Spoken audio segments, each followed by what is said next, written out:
Duh, si paling tidak terkalahkan, Persib mah lamun main katingalina siga butut. Tapi the real sepak bola modern ada di Persib Bandung.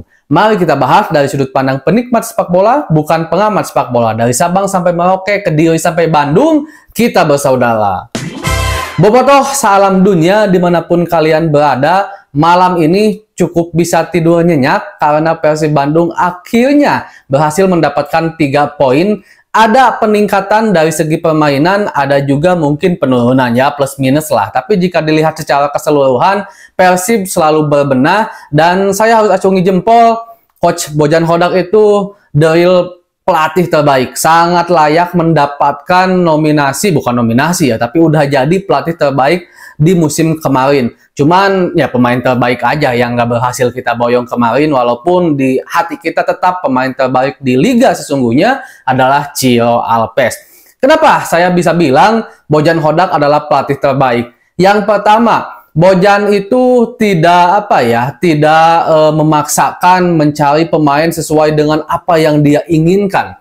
Kalau pelatih-pelatih lain kan kebanyakan kalau kalah misalkan ya alasannya ya karena ini bukan pemain saya, ini pemain bawaan pelatih sebelumnya, warisan. Kan permainan saya bukan seperti ini. Kalau Bojan itu enggak. Bojan itu dia akan datang ke tim, lihat di tim itu memiliki pemain yang karakternya seperti apa, maka dia akan olah. Kalau memang seandainya ada pemain yang memang tidak masuk ke dalam skemanya, pasti dia akan ubah atau ganti gitu kan dengan pemain baru. Tapi kalau memang ada di dalam tim itu pemain yang udah cocok, udah bagus, dia nggak naif untuk mengakui dia udah masuk skema Bojan Hodak. Itu bisa dilihat. Pertama, kenapa bisa dibilang seperti itu? Bojan Hodak memanfaatkan pemain yang memang warisan dari Coach Abah Robert dan juga Coach Luis Milla.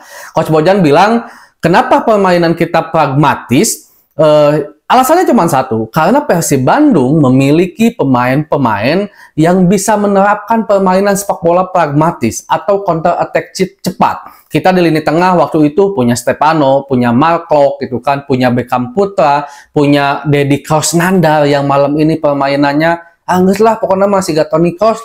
Lamun seandainya Real Madrid apalun, meren Deddy Kousnandar dibawa pengganti Toni Kroos gitu. Botolnya punya mereka, dan di depan punya seorang Ciro Alves, David da Silva, ada Febri Haryadi dulu, ada Rian Kurnia juga. Makanya ya itu begitu mudah dijawab oleh Bojan Hodak ya karena kami memiliki pemain-pemain yang bisa bermain cepat. Nah, setelah permainan cepat Persib Bandung ini agak sedikit terganggu karena tidak adanya sosok seorang Dadang David da Silva yang bisa menjadi pemantul, yang jago pegang reading the ball-nya kuat. Sementara kan kalau serangan balik itu, kalau cuma ada satu pemain di depan, ketika bola itu udah dialirkan ke depan, otomatis si pemain depan itu yang otomatis biasanya adalah pemain nomor 9, yaitu David da Silva, harus bisa dulu tuh. Dia pegang bola, lindungi bola, agar second line nanti naik ke depan. Entah itu Ciro atau juga pemain tengah. Nah, itu agak sedikit terganggu di awal-awal Liga karena David da Silva cedera. Dan saya bilang, Persib harus ubah skema permainan. Kalau seperti ini terus, kita akan gagal menang ke depannya. Kita akan sulit untuk menang. Dan ternyata Bojan Hodak merubah skema permainan, bahkan formasinya menjadi 3-4-3. Dan cenderung lebih banyak menguasai bola. Walaupun tetap kita sekarang skemanya counter attack, tapi ketika pegang bola itu lebih lamban, lebih kaki ke kaki, sabar dari kiri ke kanan, dari kanan ke tengah, terus saja seperti itu gitu kan. Itu udah dimulai dari semenjak melawan Zhejiang. Nah, malam ini pun Persib Bandung kembali memperlihatkan dengan Coach Bojan Hodak skema yang selama ini diterapkan oleh Persib Bandung dan dikolaborasikan. Serangan balik cepat pragmatisnya ada, tapi permainan lebih tenang tiki-takanya juga ada. Walaupun kita harus akui di pertandingan malam ini cukup terbuka sebenarnya karena Persik Kediri pun selaku tuan rumah dia nggak main hati-hati ya. Dia cukup terbuka, yang otomatis Persib Bandung juga entah bagian dari strategi atau mungkin ke bawah permainan bermain terbuka juga gitu kan. Dan gol pertama setelah gol bunuh diri, Persik Kediri terus-terusan membombardir Persib Bandung gitu kan. Tetapi lagi-lagi dengan insting seorang Bojon Hodak, walaupun saya agak sedikit aduh Cio diganti bukan Cio teh yang duet yang DDS gitunya, tapi kalau diganti oleh Kang Mail dan akhirnya selebrasi Kang Mail menghasilkan assist sebelumnya. Ya, kita bisa belum bilang Milestone 5 bermain bagus ya, walaupun kita harus akui juga kasih jempol dan apresiasi karena beberapa pergerakannya, beberapa akselerasinya, bahkan umpan lambung yang begitu ciamik kepada Tyrone Delfino berhasil menciptakan assist dan gol dari seorang Delfino. Jelas kita harus acungi jempol. Tapi kalau seandainya secara keseluruhan kita nilai ya masih standar-standar aja lah gitu, walaupun peningkatannya tetap ada yang harus kita apresiasi. Untuk pemain-pemain yang lain, Gustavo Polanco, Nico Ival, sahagi teh ada poho, Kevin Ray Mendoza, Kakang tampil sangat bagus dan solid, dan menurut saya 3 back ini adalah 3 back terbaik untuk saat ini bagi Persib Bandung. Ada Kakang yang lambat laun, kita harus akui semenjak sempat ada tragedi yang membawa nama Kakang gitu kan.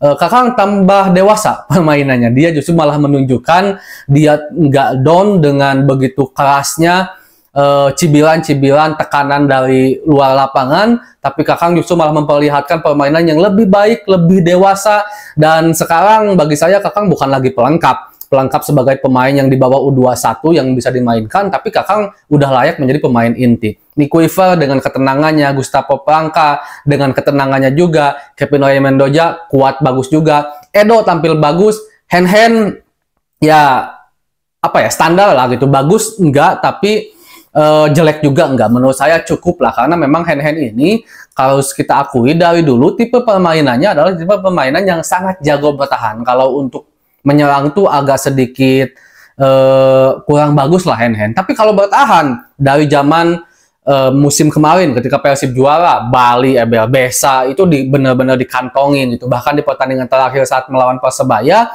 di kantongnya Hen itu ada Bruno gitu kan, Bruno Moreira. Tapi kalau untuk menyerang memang kita harus akui Hen tidak sebaik di sisi lainnya ada Edo atau juga Rejali Hehanussa. Di lini tengah pemain juga yang sangat-sangat apa ya, lama dihujat sebenarnya oleh Bobotoh, yaitu Deddy Kusnandar, pemain asli Jawa Barat yang dulu sering sekali lah pokoknya mendapat hujatan, tapi pada akhirnya Deddy justru di masa-masa usia yang bisa dibilang cukup udah hampir senior ya, udah cukup tua, malah memperlihatkan kualitas yang semakin baik. Kita harus akui itu gitu. Bahkan saya sendiri dengan permainan Deddy Kusnandar sekarang, kalau seandainya Deddy nggak main atau ditarik oleh Coach Bojan Hodak, entah itu digantikan oleh Rahmat Irianto, Adam Alis, atau juga Coach Ijan, saya suka agak deg-degan karena memang begitu vitalnya permainan Deddy Kusnandar bersama Persib Bandung sekarang. Cio Alves tampil seperti biasa, Dimas Derajat juga tampil seperti biasa, dan saya menyoroti permainan dari David da Silva sebenarnya. Ada hal yang aneh dari Bobotoh saeutiknya nepikeun ka pihakku ngahina David da Silva main butut ayeuna mah. Memang kita harus akui butut.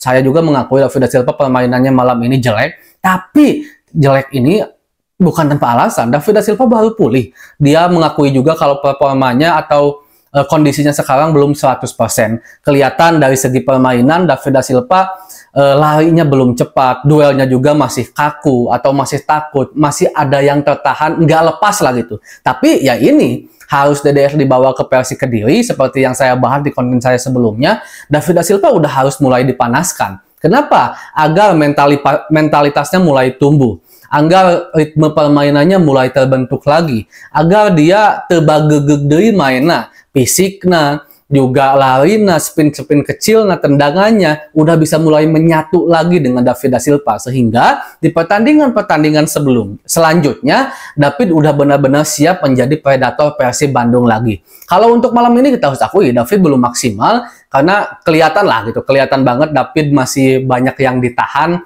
mungkin karena baru sembuh juga, fisiknya belum pulih 100%, dan ada hal yang mungkin harus dijaga juga oleh David, mungkin eksploitasnya yang harus lebih kalem nyalse gitu kan, tongpati dudu deing. Ya intinya malam ini kita sangat bersyukur karena Persib kembali tampil dengan kepragmatisannya, tonton Persib sampai akhir, tong ditingali cara bermain bola, kuasai bolanya, tapi lihatlah hasil akhirnya. Itu King Persib namanya. Assalamualaikum.